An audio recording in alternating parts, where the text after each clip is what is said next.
Bonjour, on y va pour une vidéo un peu rébarbative hein, sur les citations dans Le Menteur de Corneille.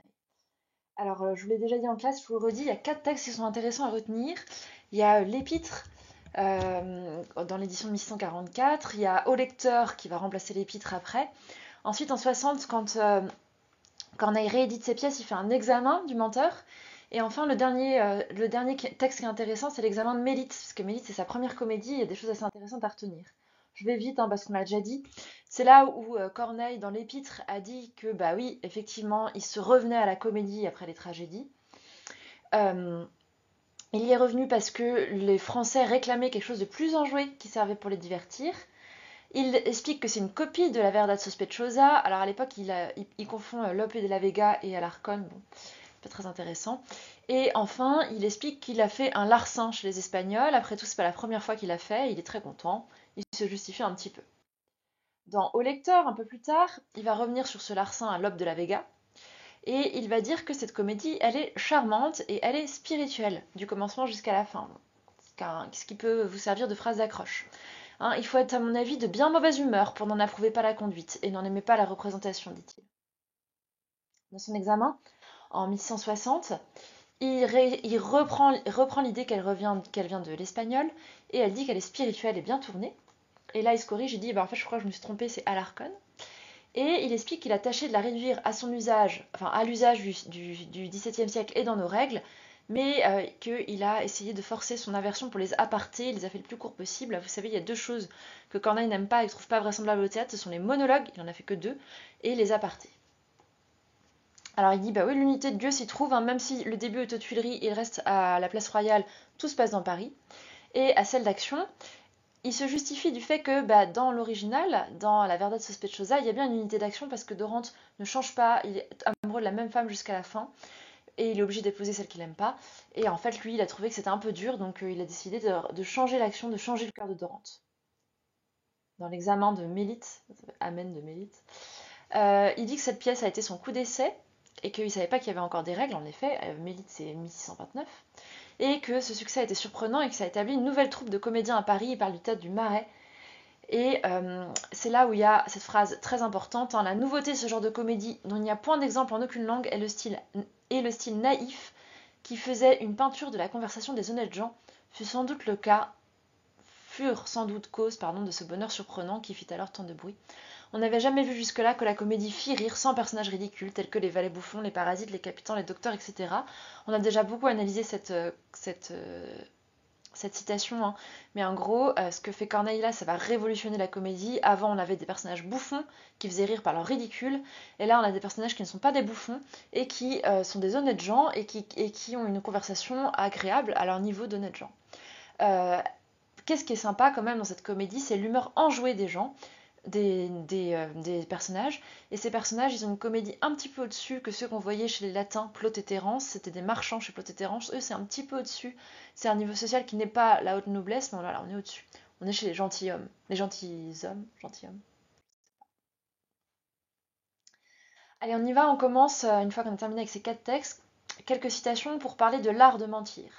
Alors, un mot que vous pouvez utiliser, hein, c'est le mot que dit Georges Forestier, le mentir, c'est un déguisement verbal. On se déguise avec les mots.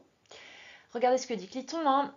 Obligez monsieur votre valet, quand vous voudrez jouer de ces grands coups de maître, donnez-lui quelques signes, allez pouvoir connaître. Quoique bien averti, j'étais dans le panneau.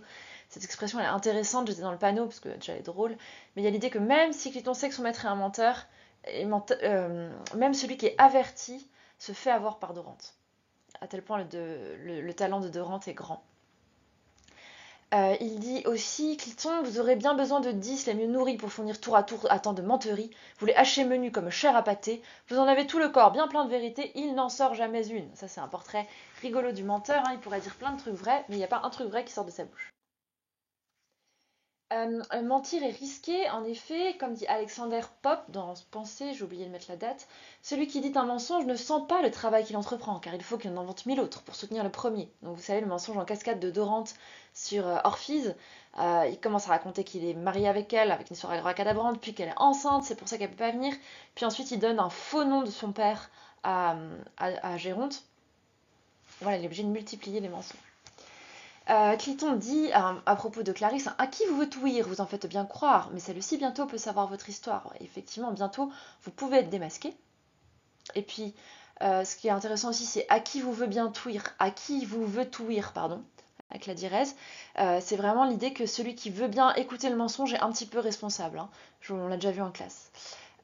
Cliton va dire aussi à acte 4, scène 5, quand Dorante veut faire son erreur sur le nom de son beau-père, il faut bonne mémoire après qu'on a menti. Notez-le, après que plus indicatif. Alors on va se demander si le mensonge est un acte amoral. Je vous donne quelques éléments, quelques citations pour discuter de ça.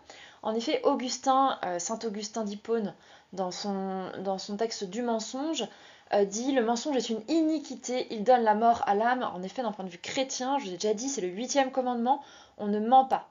Jésus dit je suis la vérité, donc le mensonge c'est du côté du diable. Alcippe en fait, le problème aussi, c'est pas seulement que c'est mal, c'est que ça n'est pas digne d'un gentilhomme. Je vous rappelle qu'Alcippe, il dit, mais c'est pas possible que Dorante mente. Tout homme de courage est homme de parole, à des vices si bas, il ne peut consentir, et fuit plus que la mort, la honte de mentir. Un gentilhomme, ça ne ment pas. Géronte va dire aussi, qui se dit gentilhomme et ment qui se dit gentilhomme et ment comme tu fais, il ment quand il le dit, et il ne le fut jamais. Est-il vice plus bas, est-il tache plus noire, plus indigne d'un homme élevé pour la gloire. Quand on est bien élevé, quand on a été élevé avec vertu, on ne ment pas. Et je vous rappelle que c'est ça ce qui est drôle, c'est qu'on vous dépeint quelqu'un qui fait quelque chose d'immoral. En effet, je vous rappelle que la définition de la comédie pour Aristote dans la poétique, c'est l'imitation des hommes de qualité morale inférieure. Ce sont des gens qui sont pas moraux, qu'on va imiter et dont on va se moquer. Voilà la définition de la comédie. Alors pourtant, chez Corneille, on dirait que le mensonge n'est pas condamné. Alors déjà, il peut y avoir des gens, par exemple Voltaire, qui peuvent dire que mentir est parfois bien. Le mensonge n'est un vice que quand il fait du mal, c'est une très grande vertu quand il fait du bien, dit Voltaire, ce sont les fameux mensonges pieux. Je vous ai expliqué en classe, hein, parfois, le mal que l'on peut faire en mentant fait qu'en fait, mentir devient un mal moins important que ce mal-là, et du coup on peut mentir. Alors, cette question de est-ce qu'on doit mentir juste pour être gentil et plaisant ou est-ce qu'on doit dire la vérité quand elle fait mal, elle sera débattue en 1166 entre Philinte et Alceste dans le Misanthrope. Philinte va dire, alors Philinte c'est Phil, celui qui aime les gens, alors que le Misanthrope c'est celui qui les aime pas. Philinte dit il est bien des endroits où la pleine franchise deviendrait ridicule et serait peu permise. Et parfois, n'en déplaise à votre austère honneur, il est bon de cacher ce qu'on a dans le cœur. Bah oui, si votre nouvel ami achète une robe atroce, vous n'allez pas lui dire ta robe est atroce tout de suite, hein, ça serait ridicule. Corneille, dans la suite du Menteur, va écrire dans son épître que Dorante il est moins bien là, parce qu'en fait il a arrêté de mentir. Donc il était mieux quand il était vraiment menteur. Dorante il paraît beaucoup plus honnête homme et donne des exemples de vertus à suivre, au lieu qu'en l'autre il ne donne que des imperfections à éviter. Mais pour moi, qui tiens avec Aristote et Horace que notre art n'est que le divertissement, j'avoue qu'il est moins à estimer qu'en la première comédie, puisqu'avec ses mauvaises habitudes il a perdu presque toutes ses grâces, et qu'il tente à avoir quitté la meilleure... J'arrive pas à lire, c'est caché... des agréments lorsqu'il a voulu se corriger de ses défauts. Désolée. Bon, vous arrivez à lire, je l'ai pas en entier. J'ai oublié. Ce qui nous fait aussi dire que le mensonge est un acte non condamné, c'est la différence entre la fin de la comédie d'Alarcon, la Verdad Sospechosa, et la fin de la comédie du menteur. Vous savez, dans la Verdad Sospechosa, le menteur est puni par son mensonge, il est obligé d'épouser la fille qu'il n'aime pas. Et le valet arrive sur scène et termine en disant « Vous comprenez maintenant combien le mensonge est nuisible, et l'assemblée comprendra que dans la bouche du menteur, la vérité est suspecte. » Comme disait Cliton, un quoi ? Même en disant la vérité, vous mentez. Et là, la fin du menteur, ça n'est pas ça. La fin du menteur, c'est vous autres qui doutiez s'il n'en pouvait sortir, par un si rare exemple, apprenez à mentir. Donc sous-entendu, le mensonge n'est dangereux quand on est mauvais menteur. Alors, on peut aussi mentir évidemment pour séduire les femmes. Là, je vous ai mis 2 citations du menteur. Vous savez, il se moque, il fait croire que c'est un combattant, un soldat. Il se fait matamor ici à Dorante pour séduire Clarisse et il dit bah oui, je vais quand même pas lui dire que je venais du droit, que j'étais étudiant en droit à Poitiers, qu'un homme à paragraphe est un joli galant. Hein. On s'introduit bien mieux qu'à titre de vaillant. Tout le secret ne gît qu'en un peu de grimace, à mentir à propos, jurer de bonne grâce. Donc il faut mentir pour paraître pour quelqu'un de plus séduisant. Et voyez comme il fait Dorante comme il est beau parleur quand il parle à la jeune femme. Attaqué par vos yeux, je leur rendis les armes, je me fis prisonnier de tant d'aimables charmes, je leur livrai mon âme, et ce cœur généreux, dès ce premier moment, oublia tout pour eux. Il fait croire qu'il a eu un coup de foudre pour elle 1 an plus tôt, ça lui permet de mieux la séduire. D'ailleurs, je crois que je l'ai pas mis cette citation, mais oui, si je l'ai mise. J'y reviendrai. Alors ensuite, on peut mentir gratuitement, juste pour le plaisir de raconter un mensonge. Comme je vous le disais, hein, c'est quand vous avez plaisir à raconter une histoire à des enfants, vous voyez qu'ils y croient, c'est trop sympa.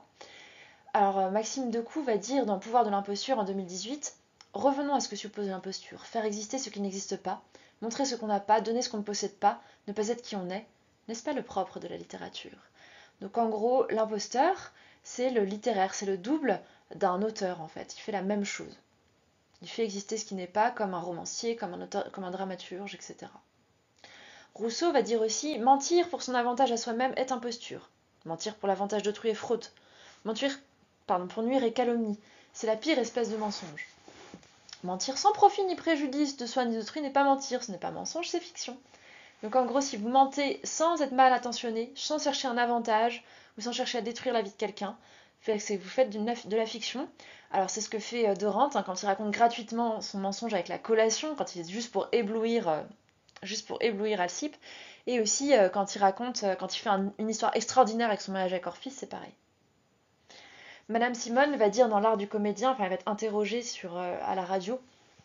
Elle explique comment est-ce qu'on doit jouer ce mensonge que Dorante invente quand il raconte son histoire extraordinaire avec Orphise. En somme, vous faites un roman. Vous n'êtes pas plus coupable qu'un romancier. Mais vous le faites là, sous les yeux du public, avec une espèce de joie, d'effervescence, de bonheur, et même un temps de crainte, parce que vous ne savez pas où vous allez. Elle explique que c'est génial, ce Dorante qui invente au fur et à mesure, il ne sait pas où va aller son mensonge, il ne sait même pas où ça va le mener.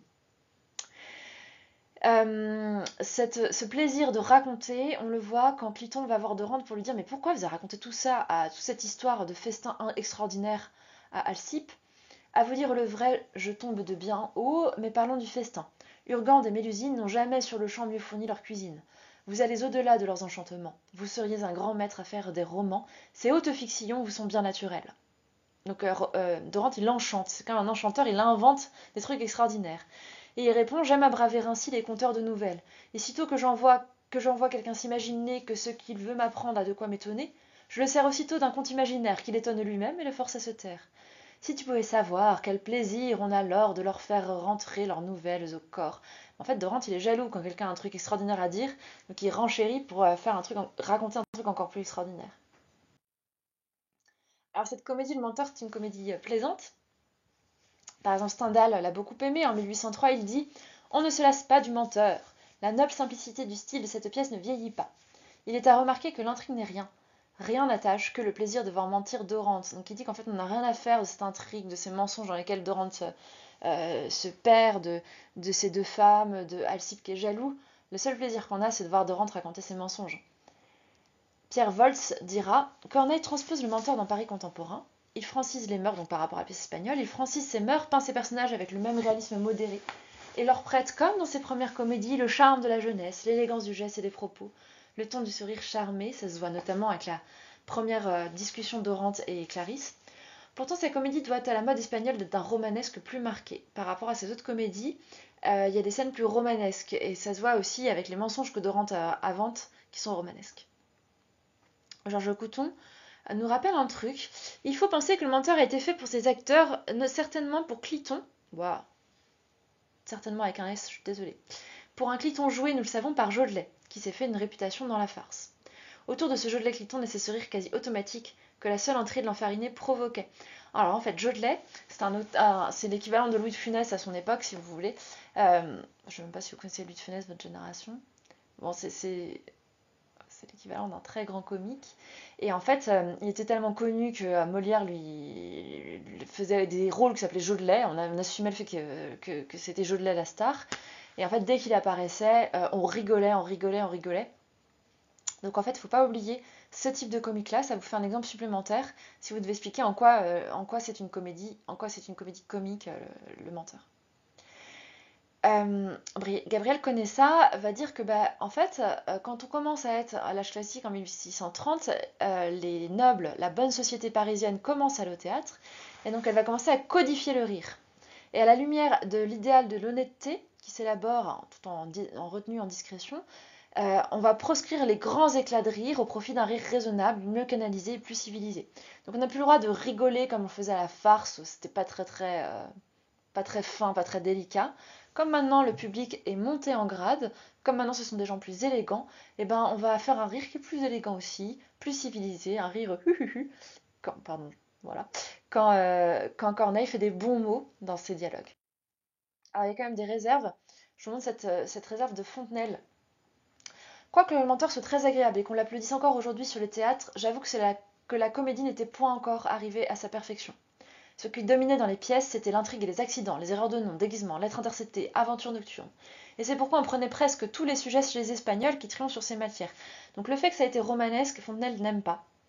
Ces pièces ne laissaient pas d'être fort plaisantes et pleines d'esprit, mais enfin, la plus grande beauté de la comédie était inconnue. On ne songeait point aux mœurs et aux caractères. On allait chercher bien loin le ridicule dans des événements imaginés avec beaucoup de peine, et on ne s'avisait point d'aller prendre dans le cœur humain, où est sa principale habitation. Molière est le premier qui l'ait été chercher là, et celui qui l'a le mieux mis en œuvre, homme inimitable, et à qui la comédie doit autant que la tragédie à Corneille. Donc en fait, Fontenelle va dire, bah, Corneille, je suis désolée, c'est la tragédie qui est vraiment exceptionnelle, bon, c'est communément partagé comme idée, hein. Et il n'est pas encore au point de Molière, parce qu'il va chercher à faire des intrigues drôles, mais il va pas encore montrer à quel point le caractère, le cœur humain est ridicule. Et c'est ça ce qui est vraiment fin dans la comédie. Donc, je vous rappelle, hein, c'est ce que Molière fera par exemple avec un avare, un bourgeois gentilhomme, un malade imaginaire, une précieuse ridicule, une femme savante, un misanthrope. Voilà, c'est de montrer ce qu'il y a dans le cœur humain. Alors, d'autres réserves, hein, Corneille lui-même, quand il a écrit une lettre en 49 à un de ses amis de Rouen, il dit à propos de ses comédies, ce sont les péchés de ma jeunesse et les coups d'essai d'une muse de province. Donc il n'était pas encore bien. Pourtant, ça a eu du succès à Paris, mais voilà, il appelle ça, il a formé sa plume sur les comédies avant d'arriver au Cid et avant d'arriver après ses grandes tragédies. La Bruyère va dire dans les caractères, ses premières comédies sont sèches, languissantes, et ne laissez pas espérer qu'il ne dut jamais ensuite aller si loin. Alors la Bruyère fait partie des gens qui sont jaloux de Corneille, qui n'aiment pas la deuxième moitié du siècle, des gens qui sont moqués de Corneille, puisque Corneille avait hanté les théâtres jusqu'à ce que Racine arrive. Je vous rappelle que Molière, Racine, La Bruyère, La Fontaine écrivaient des textes pour se moquer des comédies de Corneille. Tout en l'aimant bien quand même, en allant le voir, en allant chercher son adoubement. Alors c'est aussi une comédie de son temps. Cette citation, vous la connaissez déjà bien, mais dans l'illusion comique, au moment où il y a un père qui est furieux que son fils soit devenu comédien, et on lui dit, non mais n'importe quoi, à présent le théâtre est en un point si haut que chacun l'idolâtre, et ce que votre temps voyait avec mépris est aujourd'hui l'amour de tous les bons esprits. Donc je vous ai déjà dit, ça fait une bonne phrase d'accroche, ça, dans un commentaire sur le théâtre du XVIIe siècle. Alors Quintilien, un auteur latin, disait, à propos du langage, généralement le langage révèle le caractère et dévoile le secret de l'âme. Ce n'est pas sans raison que les Grecs ont pu dire tel on vit, tel on parle. C'est chez les tragiques et les comiques que sont mieux observés les caractères. Ils mettent en scène, en effet, de nombreux et variés de caractères. Donc, ce qui est intéressant avec Quintilien, c'est qu'il dit la comédie et la tragédie, c'est là pour révéler des caractères, et en fonction du caractère qu'on va avoir un différent langage. Donc, le caractère de Dorante est lié à son langage. Le caractère de Clarisse, la jeune précieuse un peu enjouée, est lié aussi à son langage. Oui, on peut dire qu'elle est précieuse déjà. Et Géronte, qui va parodier, dont le monologue parodie le Cid, c'est pareil, son caractère un peu ridicule est lié à son langage. Donc c'est bien une comédie de son temps.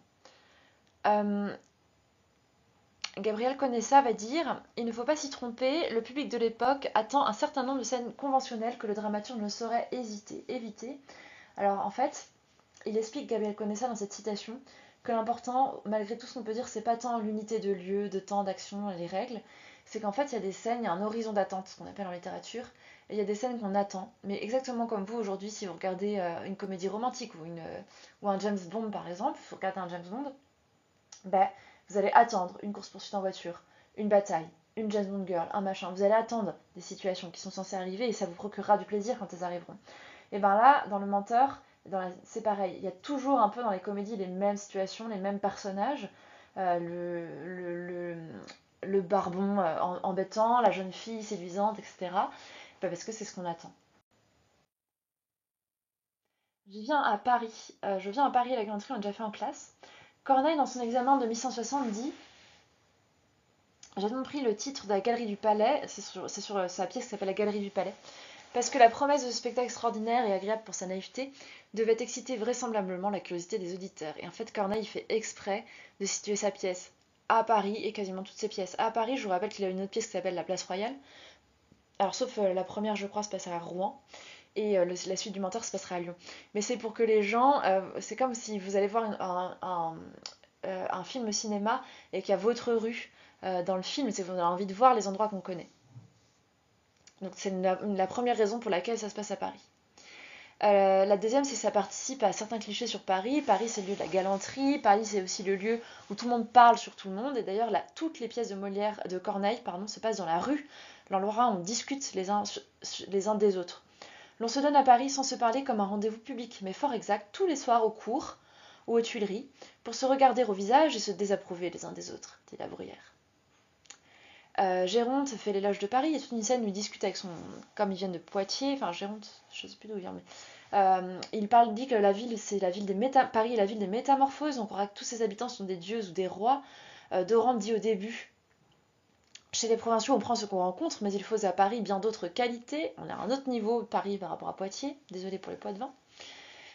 Et toujours dans cette scène de 5 de l'acte 2, Dorante dit que Paris est un pays de romans, c'est une citation clé, une île enchantée, quel qu'enfillon nouveau sans l'aide de des maçons en superbe palais à changer ses buissons. Donc Paris, c'est vraiment un lieu de comédie baroque où tout change tout le temps, un thème que Baudelaire reprendra 2 siècles plus tard. Hein. Géronte appelle ça toute une ville entière avec pompe bâtie de manière merveilleuse qui change, etc. Donc c'est un vrai décor de roman baroque. Et c'est un lieu propre à la menterie. En effet, Cliton dit « l'effet n'y répond pas toujours à l'apparence, on s'y laisse duper autant qu'en lieu de France. » En France. Donc c'est le lieu où tout le monde se cache, tout le monde porte un masque, et on verra ça dans le Misanthrope de Molière une vingtaine d'années plus tard. Non, plus d'une vingtaine d'années. Oui, c'est une vingtaine d'années plus tard. Alors, est-ce que la galanterie, vraiment, c'est de l'amour La Rochefoucauld disait dans ses maximes, ce qui se trouve le moins dans la galanterie, c'est l'amour. Et le premier dialogue entre Cliton et Dorante montre justement une faible estime de l'amour. Il faut se bien divertir, se plaire à rire, c'est un divertissement. Il faut en douceur couler quelques moments. Lorsque Dorante est aux Tuileries, il dit que les Tuileries, Paris, c'est le pays du beau monde et des galanteries. Donc, au début, après Dorante va tomber vraiment amoureux, mais au début, c'est une vision très légère de la séduction. Cliton a l'impression même qu'il cherche des femmes dont on paie les faveurs, des prostituées. Il propose un peu de vice. Et il lui propose des sages coquettes en gibier. Mais finalement, Dorante va refuser et il va poursuivre une seule femme, parce que Dorante est quand même un peu au-dessus. Et là, c'est une manière aussi, quand Cliton arrive et dit ce truc hyper aigriard et un peu grossier, c'est une manière de faire rire avec Jodelet. Et oui, cette citation, je voulais en venir tout à l'heure. Cliton demande « Et pourquoi est-ce que tu as menti ? Pourquoi depuis 1 an vous feindre de retour à Clarisse ?» Et Dorante répond « Bon, j'en montre plus de flammes, mais j'en fais mieux ma cour. Si je mens, c'est pour faire une meilleure cour et c'est pour faire croire que je suis amoureux. » Donc l'amour, c'est souvent un mensonge. Je termine par la suite du menteur, la mise en abîme. En effet, comme je l'ai expliqué en classe, dans la suite du menteur, Dorante n'a pas épousé Lucrèce, il a laissé tomber, il a piqué sa dot et il est parti à Lyon, et Cliton vient le rejoindre. Et Cliton dit « Mais oui, dans Paris, en langage commun, Dorante est le menteur, à présent ce n'est qu'un. Et vous y possédez ce haut degré de gloire qu'en une comédie. On a mis votre histoire. » Donc Cliton lui dit « Bah oui, on a fait une comédie qui s'appelle Le Menteur. » En une comédie ? Oui. Et si naïvement que j'ai cru la voyant voir un enchantement. On y voit en Dorante, avec votre visage, on le prendrait pour vous. Il a votre air, votre âge, vos yeux, votre action, votre mèbre en bon point, et paraît comme vous, pardon pour la liaison, comme vous adroite au dernier point. Comme à l'événement, j'ai part à la peinture. Après votre portrait, on produit ma figure. Le héros de la farce, un certain jeu de lait, fait marcher après vous votre digne valet. Il a jusqu'à mon nez et jusqu'à ma parole, et nous avons tous deux appris en même école. Pour Clarisse et Lucrèce, elles en ont quelques airs, Philiste avec Alcippe, il vient vous accorder, votre feu père même est joué sous le masque. Donc il est en train de dire, ben oui, on voit tous les personnages, comme si c'était vrai. Dorante dit, cette pièce va être plaisante et fantasque, c'est amusant, c'est ce que dit Corneille lui-même de sa pièce, c'est ce qu'elle est plaisante, enjouée, mais son nom, votre nom de guerre, le menteur. Voilà, je vous quitte sur cette mise en abîme. Alors ces citations, comme d'habitude, elles ne sont pas à apprendre toutes par cœur, mais vous pouvez en noter quelques-unes, en retenir aussi plus de citations du menteur, mais ça je pense que vous en connaissez déjà pas mal. Vous en retenez des très courts passages pour pouvoir, et il faut toujours citer à propos, Donc pour pouvoir vraiment citer, étayer des arguments qui seront les vôtres dans la dissertation. Je vous souhaite bon courage.